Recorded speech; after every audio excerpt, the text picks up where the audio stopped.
Toronto, Canada, August 2014.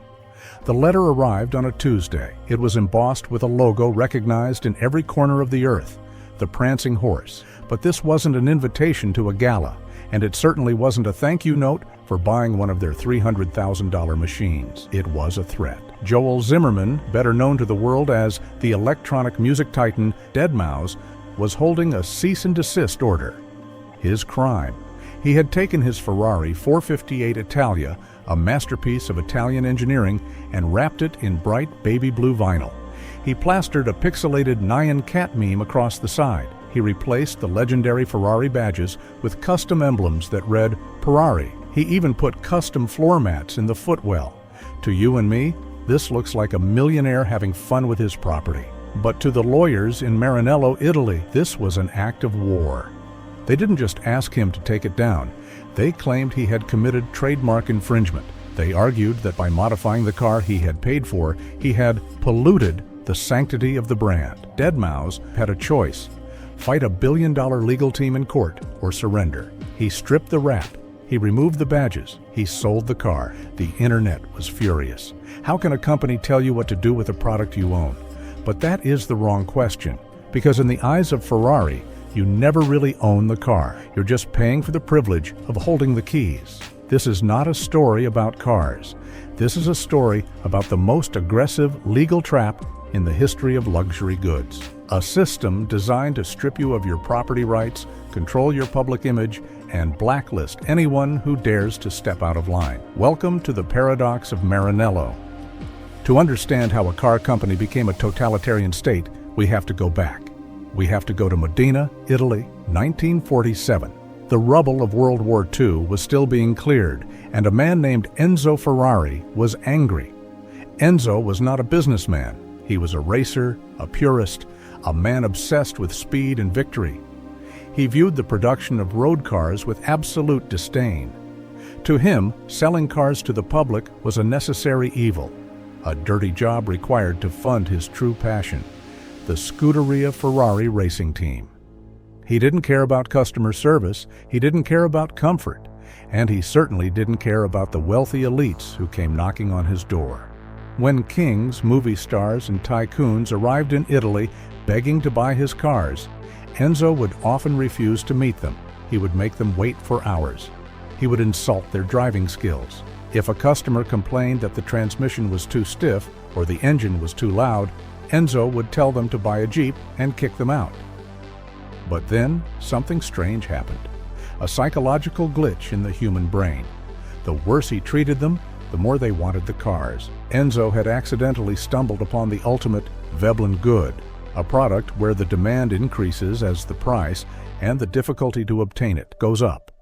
He realized that by restricting supply, he wasn't just selling a vehicle, he was selling entry into a cult. For 50 years, this arrangement worked perfectly. The customers accepted the abuse because the cars were beautiful, fast, and exclusive. They were happy to be servants to the brand. But Enzo died in 1988, and the company that took over didn't just inherit his cars, they inherited his arrogance. They took Enzo's disdain for the customer and turned it into a corporate policy. They began writing contracts that didn't just insult the buyer, but legally bound them. The era of the eccentric genius was over. The era of the blacklist had begun. And as the age of social media approached, Ferrari was about to realize that their old-school bullying was on a collision course with a new generation of money that refused to be told no. You walk into a dealership in Los Angeles or Dubai. You are carrying a briefcase filled with $2 million in cash. You want the new LaFerrari Aperta. The salesman doesn't check your credit score. He doesn't count the money. He laughs at you. This is the mechanism. In the modern era, Ferrari realized that selling cars was too simple. The real money wasn't in the metal, it was in the hierarchy. They engineered a system that turned customers into desperate applicants. It starts with the list. For the limited edition models, the cars that matter, you cannot simply place an order. You must be invited. And to get an invite, you must prove your loyalty. This is where the financial trap begins. Dealers will quietly explain that if you ever want a shot at a flagship hypercar, you need a history. That means buying a Ferrari California you don't want, then a GTC4 Lusso you don't need, and you better drive them, or at least pretend to. You are forced to spend hundreds of thousands of dollars on depreciating assets just to unlock the chance to spend millions on the appreciating ones. It is a pay-to-play scheme disguised as a luxury club. But the real genius, the truly dark brilliance of their business model, is hidden in the fine print of the sales contract. It is a clause known as the right of first refusal. Let's say you are one of the lucky ones. You get the car, you wire the money, you drive it home. 6 months later, the market value explodes. Your $2 million car is now worth $4 million on the open market. You decide to sell, but you can't. The contract states that for the first 18 months, you are forbidden from selling the car to a third party. You must offer it back to the dealer first, and here is the kicker. They will buy it back at the original list price. They take the car back for $2 million. They turn around and sell it to their next preferred VIP for $4 million. The dealer keeps the profit. You get nothing. If you try to sell it privately, you are sued. You are blacklisted. You never buy a new Ferrari again. For years, this system created a perfect artificial economy. Ferrari controlled the supply. They controlled the demand, and they controlled the resale. It was a closed loop of infinite profit. The company was untouchable. Stock prices soared. The tifosi, the die-hard fans, defended every move. But arrogance creates blind spots. They became so confident in their power that they started rejecting people who shouldn't be rejected. In 2016, the cracks began to show, not from a YouTuber or a rapper, but from one of their own, Preston Henn. He was an 85-year-old flea market mogul and a former racing driver. He owned 18 Ferraris, including the Holy Grail, the 275 GTB C Speciale, worth over $80 million. He was the ultimate loyalist. He sent a check for $1 million as a deposit for the new LaFerrari Spider. Ferrari sent the check back. They told him he wasn't qualified. Preston Henn didn't just get mad. He did the unthinkable. He filed a lawsuit against Ferrari North America. He claimed that by rejecting him, they had damaged his reputation. For the first time, a member of the inner circle was dragging the secret selection process into a public courtroom.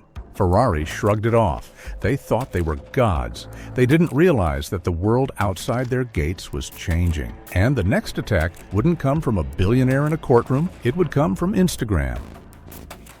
The rebellion didn't happen in a courtroom. It happened on the asphalt. And it was led by the one company Enzo Ferrari despised the most, Lamborghini. While Ferrari was busy suing designers and banning pop stars, Lamborghini saw an opening. They realized that the new money, the crypto whales, the YouTubers, the tech disruptors didn't want a history lesson.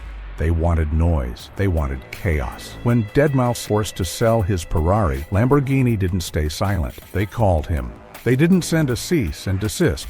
They sent a car. They explicitly told him, wrap it however you want. The Purrari was born. The internet exploded. Suddenly, Ferrari looked like the grumpy grandfather yelling at kids to get off his lawn. Lamborghini looked like the future. Then came the content creators. YouTubers like Whistlin' Diesel bought Ferraris not to drive them, but to destroy them. They took these $300,000 sculptures and drove them through cornfields, smashed them with hammers, and burned them to the ground. Ferrari was powerless. They could sue for trademarks, but they couldn't sue for bad reviews. Every time they attacked a creator, the video got 10 million more views. The aura of untouchable luxury was shattered. But here is the brutal twist.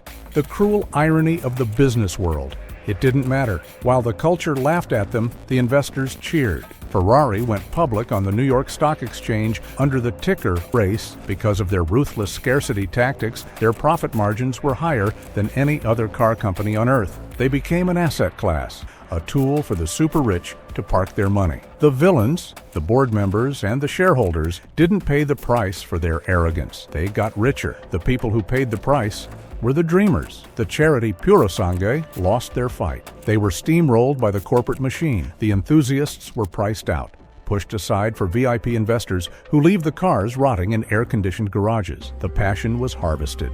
The soul was sold, and the check cleared. They didn't stop. They didn't look at the Henn lawsuit as a warning sign. They looked at it as a challenge. In the boardrooms of Maranello, the strategy shifted from exclusivity to aggressive surveillance. They weren't just watching the market anymore, they were watching your Instagram feed. August 2017. German fashion designer Philipp Plein walks out to his driveway.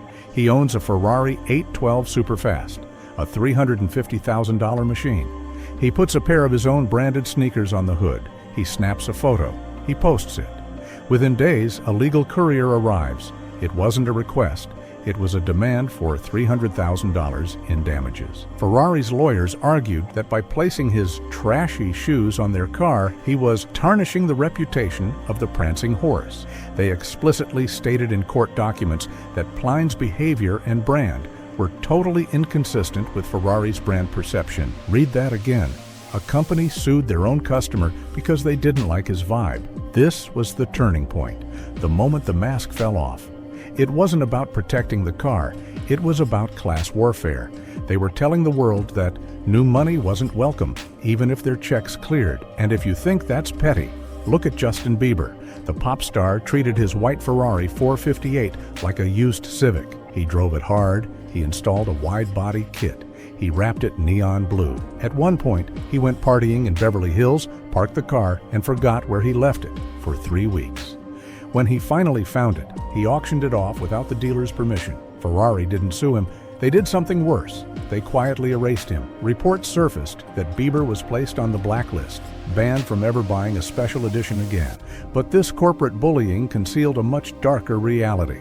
While they were policing the morals of rappers and designers, Ferrari was hiding something truly ugly. The but wait moment. In 2020, Ferrari decided to launch their first SUV. They wanted to call it the Puro Sangue, the pure blood. There was just one problem. That name was already taken. It belonged to a small, non-profit charity foundation in Europe, a charity dedicated to anti-doping in sports, a charity that helped young runners. They had used the name Puro Sangue for years. A normal company would have rebranded or paid them off, not Ferrari. Ferrari sued the charity. They dragged a non-profit organization to court, arguing that the charity wasn't famous enough to deserve the trademark. They tried to strip the name from a group helping athletes just so they could slap it on a $300,000 grocery getter for billionaires. The public didn't know the full extent of this yet, but the resentment was building. The YouTubers were watching. The crypto kids were watching. The younger generation looked at Ferrari and didn't see a dream car anymore. They saw a litigious, grumpy old corporation that hated its own fans. The pressure cooker was hissing. And in Sant'Agata, just 20 miles down the road, a rival company was watching the chaos with a smile. Lamborghini was preparing to open the gates. The monopoly was about to break. So, why does this matter to you? You probably don't own a Ferrari. You probably never will. But look around your room right now. Look at the phone in your hand. Look at the software on your computer. Look at the tractor in the farmer's field. Ferrari was just the testing ground. They were the first to prove that a company can revoke your ownership rights even after you've paid full price. And now, everyone is copying the blueprint. John Deere tells farmers they cannot repair their own tractors because they don't own the software inside the engine. BMW is testing subscription models to turn on the heated seats you already paid for. Adobe tells you that you don't own the software, you are just renting it for a monthly fee. The Ferrari paradox has metastasized. It is the new standard of the global economy. We are moving into an era where ownership is becoming a myth, a relic of the past. We are becoming a society of tenants, renting our music, renting our movies, renting our heated seats. And just like deadmau5, if you try to modify the things you bought or use them in a way the corporation doesn't like, they can simply turn them off. So, the next time you see a Ferrari drive by, don't look at it with envy. Look at it as a warning. It's a beautiful red $300,000 cage, and the door is already closing on you.